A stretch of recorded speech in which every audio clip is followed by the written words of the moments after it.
எங்கள் வீட்டோட கீழ் போர்ஷனில் இருக்கிற கிச்சன் இது தான். பிகினிங் வீடியோஸில் பார்த்துருந்தீங்கன்னா இந்த கிச்சன் தான் இருந்திருக்கும். இந்த கிச்சனில் எனக்கு ரொம்ப பிடிச்சது பார்த்திங்கன்னா இந்த சிம்னி. என்னோடய தம்பி வந்து பார்த்து இந்த சிம்னி வாங்கி வச்சாங்க எங்கள் அம்மாக்காக. ஏன்னா இந்த கிச்சனுக்குள்ளே வென்டிலேஷன் அந்த அளவுக்கு இருக்காது. அதனால் குக் பண்ணும்போது சிம்னி போடாமல் நம்மளால் குக் பண்ண முடியாதுங்கிறதுனால இந்த சிம்னி வாங்கினோம்.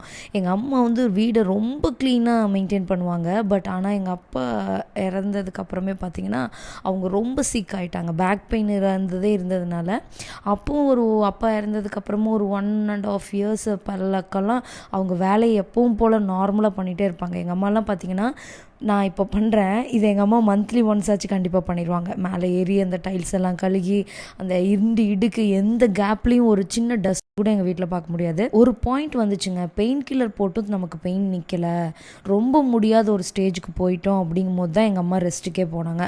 ஆனால் எங்கள் அம்மாவோட தப்பு அது ரொம்ப அதில் இருக்குங்க.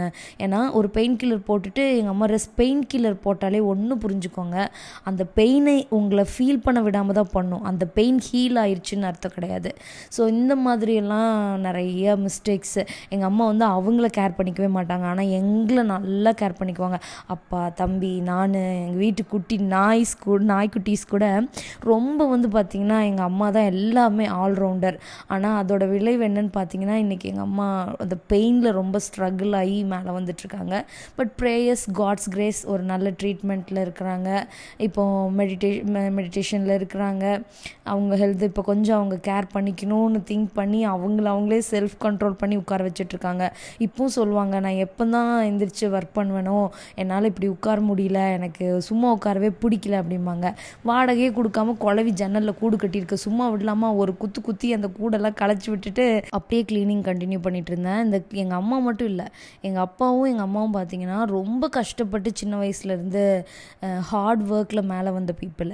அதனாலே அவங்க என்னென்னா நம்ம பட்ட கஷ்டம் நம்ம புள்ளப்படக்கூடாதுன்னு மெட்ரிக் ஸ்கூலில் படிக்க வைக்கிறதுலேருந்து என்ன சொல்கிறது, துணிகளை துவைச்சி நம்மளை சாப்பாடு கொடுத்து நம்மளை எல்லாத்தையும் பார்த்து அப்பா அதுக்கான தேவைக்கான பணத்தை ஓடி சம்பாரித்து போடுறது வரைக்கும் பார்த்திங்கன்னா அவ்வளோ எஃபர்ட் எடுத்து நிறைய பேரண்ட்ஸ் இந்த மாதிரி தான் பண்ணுவாங்க.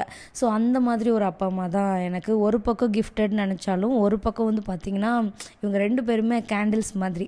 அவங்கள பேர்ன் பண்ணிவிட்டு நல்ல லைட் கொடுத்தாங்க. பட் அதில் என்ன ஆகும், கேண்டில் உருகி போயிடும் பார்த்திங்களா, அந்த மாதிரி ஒரு விஷயந்தான். உண்மையிலே பணத்தோட அருமைங்கிறது பார்த்திங்கன்னா எங்கள் அப்பா எங்களை விட்டு போனதுக்கப்புறம் தான் எனக்கு பணத்தோட வேல்யூவே புரிஞ்சிச்சுங்க. பணம்னா என்ன, பண கஷ்டம்னா என்ன அப்படிங்கிற விஷயமே தெரிஞ்சிச்சு. ஸோ என்ன மாதிரி யாராவது இருக்கீங்க அப்படின்னு சொன்னால் இப்போவே ரியலைஸ் பண்ணிக்கோங்க. அதே மாதிரி எங்கள் அப்பா அம்மா மாதிரி யாராவது பேரண்ட்ஸ் இருக்கீங்கன்னா நீங்கள் நல்லா வளர்க்குறீங்க, அது கரெக்டு தான். ஆனால் அது ரொம்ப நாளைக்கு சஸ்டெயின் ஆகாது.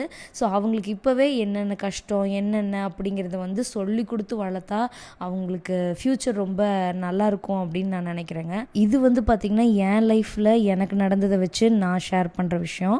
இது எல்லாத்துக்கும் மேட்ச் ஆகும்னு சொல்ல முடியாது. உங்களுக்கு மேட்ச் ஆச்சுன்னா இதை நான் சொன்னதை கொஞ்சம் கன்சிடர் பண்ணி பாருங்கள். அதே மாதிரி எனக்கு இப்போ இருக்கிறது வந்து பார்த்திங்கன்னா நம்ம அப்பாவுக்கு ஒன்றுமே செய்ய முடியலங்கிற ஒரு பெரிய பெயின் எனக்குள்ளே இருந்ததுங்க.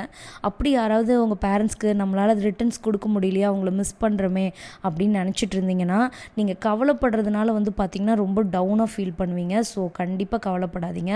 நான் வந்து என்ன நினைக்கிறேன்னா, எங்கள் அப்பா இருந்தால் என்ன பண்ணியிருப்பாங்க, எங்கள் அம்மாவும் நல்லா பார்த்துருப்பாங்க, என்ன நல்லா பார்த்துப்பாங்க, என் தம்பி நல்லா பார்த்துப்பாங்க, ஃபேமிலி கோல்ஸை வந்து அச்சீவ் பண்ணுறதுக்கு எஃபர்ட் எடுப்பாங்க, அடுத்தடுத்த ஸ்டேஜுக்கு ஃபேமிலியை கொண்டு போகிறதுக்கு எங்கள் அப்பா எப்பவும் போல் ஒர்க் பண்ணிட்டு இருந்திருப்பாங்க.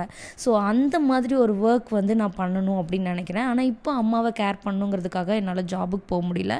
யூடியூப் வந்து பார்த்திங்கன்னா நான் ஒரு ஹாபியை பண்ணிகிட்டு இருந்தேன். பட் ஆனால் சடனாக வந்து அது மானிட்டேஷனுக்குள்ளே போனது, ஒரு ரீச் கிடச்சது வந்து பார்த்திங்கன்னா எனக்கு ஒரு சந்தோஷம்தான். இது ஒரு பார்ட் ஆஃப் ஏர்னிங்காக இருக்கும்.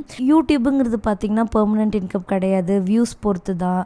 அதே மாதிரி பார்த்திங்கன்னா ஒன்றும் பெரிய அளவு நான் இன்னும் ஏர்னிங்கே எடுக்கலை.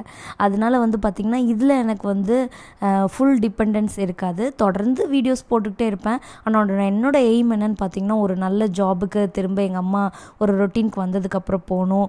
நான் வந்து பார்த்திங்கன்னா எனக்கு நிறைய கோல்ஸ் இருக்குது, நிறைய அச்சீவ் பண்ணணுன்னு ஆசை இருக்குது. அதெல்லாம் ஒன்று பண்ணணும் அப்படிங்கிறது தான். நீங்கள் யாராவது என்ன மாதிரி பேரண்ட்ஸை மிஸ் பண்ணிவிட்டு நம்ம அப்பாவுக்கு நம்ம எதுவும் பண்ண முடியலையே, நம்ம அம்மாவுக்கு பண்ண முடியலையே அப்படின்னு கவலைப்பட்டுட்டு இருந்தீங்கன்னா கவலைப்படுறதுனால நமக்கு எந்த யூஸும் கிடையாதுங்க. அந்த கவலை வந்து பார்த்திங்கன்னா உங்களை கொஞ்சம் கீழே தான் கொண்டு போகும். அதனால கவலைப்படாமல் இருக்க முடியாது, கவலை கண்டிப்பாக வரும். ஏன்னா நானும் அந்த மாதிரி ரொம்ப கவலைப்பட்டேன். பட் எந்த ஒரு பாயிண்ட் என்னை மாற்றுச்சு அப்படின்னா, இப்படி கவலைப்பட்டுட்டு சும்மா இருக்கிறது வந்து நம்ம அப்பாவுக்கு பிடிக்குமா அப்படின்னு யோசிச்சு பார்த்தேன்.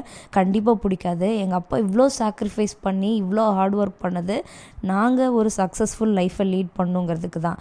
நான் மூலையில் உட்காந்து அழுகிறதுனால வந்து பார்த்திங்கன்னா எங்கள் அப்பா செஞ்ச சாக்ரிஃபைஸ்க்கு அர்த்தமே இல்லாமல் போயிடும்னு யோசித்தேன். ஸோ அதுக்காக தான் பார்த்திங்கன்னா நான் ஜாப் போயிருந்தது. பட் அதை கண்டினியூ பண்ண முடியல அம்மாவோட ஹெல்த்னால. சீக்கிரம் அம்மா சரியாயிடுவாங்க, ஜாபை கண்டினியூ பண்ணுவேன். எனக்கு எங்கள் அப்பா கிட்ட வந்து ரொம்ப பிடிச்சது பார்த்திங்கன்னா மணி மேனேஜ்மெண்ட். எனக்கு அது இல்லை. பட் இந்த டேஸில் வந்து அதான் சொன்னேன், அப்பா போனதுக்கப்புறம் தான் எல்லாம் தெரிஞ்சிச்சுன்னு. ஸோ நிறையா அதை பற்றி திங்க் பண்ணி மணி மேனேஜ்மெண்ட் சேவிங்ஸ் பற்றிலாம் யோசிச்சு வச்சுருக்கேன். சீக்கிரமாக ஒரு நல்ல ஒர்க்கு போயிட்டு அதை உங்களோடையும் ஷேர் பண்ணுவேன். அம்மாவும் சீக்கிரமாக ஹெல்த்தியாக மாறுவாங்கங்கிற ஒரு பெரிய ஹோப் வச்சுருக்கேங்க.